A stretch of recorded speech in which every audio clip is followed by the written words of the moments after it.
بسم الله الرحمن الرحيم الحمد لله رب العالمين والصلاة والسلام على رسول الله سيدا الله سعوتان صدحية طبانكي بشن وها قدي دا قران قرمتك أبارها ومدحويني كحيينكو قدوميها ويهي يكون دواقين إن دالك يكجرتو حالة أباريد oo gobolada bariga gaar ahaan aad ugu sii badan gugii oo yaraaday iyo dayrtii oo la waayay aawadeed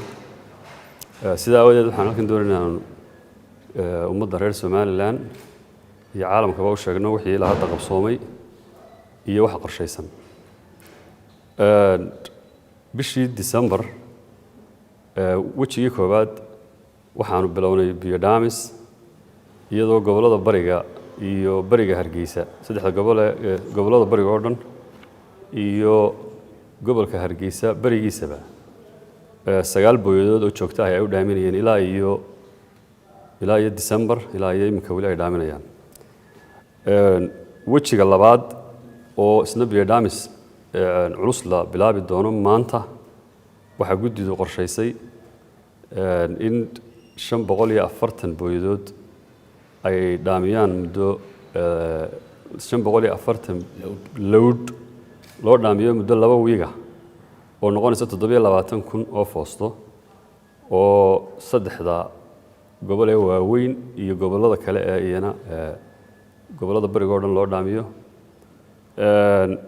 waxa inta raacaysa waxa weeyaan gobolka Hargeysa barigiisa oo iyana 2 booyadood oo joogta ah ay u dhaamin doonaan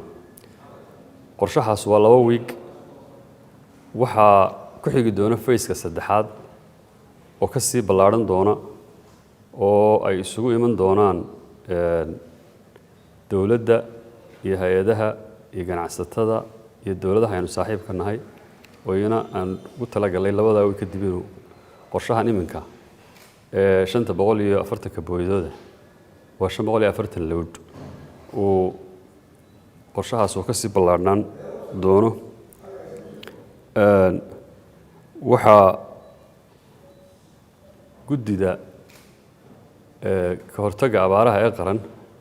iyana u qorshaysan biyo dhaamiska qura ma aha waxa u qorshaysan in ay raashimo qaybiso oo guddoomiyaha NATFOR ka warrami doono waxyaabaha kale ee la qabtay waxaa ka mid ah in shaqoobi ceelasha dhaadheer ee dalka oo qaar badan ay fadhiyeen si loogu diyaar garoobo abaarta ceelasha la kiciyay ilaa hadda 41 ceel oo fadhiyay muddo sanad ilaa 2 sanadood baa la kiciyay waxay aad wax uga tareen ceelashaas in dadku ay ku soo dhawaadaan biyaha iyo in biyo dhaamiska booyadaha biyaha dhaaminaya ay masaafadii ku soo yaraato oo masaafadii hore ka dhow ay biyihii ka helaan ceelasha la kiciyay oo gobolada bariga u badnaa galbeedkana ay qaar kaga jireen waxa wax badan ay ka tareen biyo dhaamiskii intaas oo qura maaha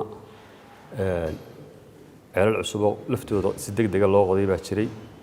oo iminka isiguna si dhaqso ah u hawlgeli doona marka qaybta biyo dhaamiska ilaa hadda waxa qorshaysan marka la isku soo ururiyo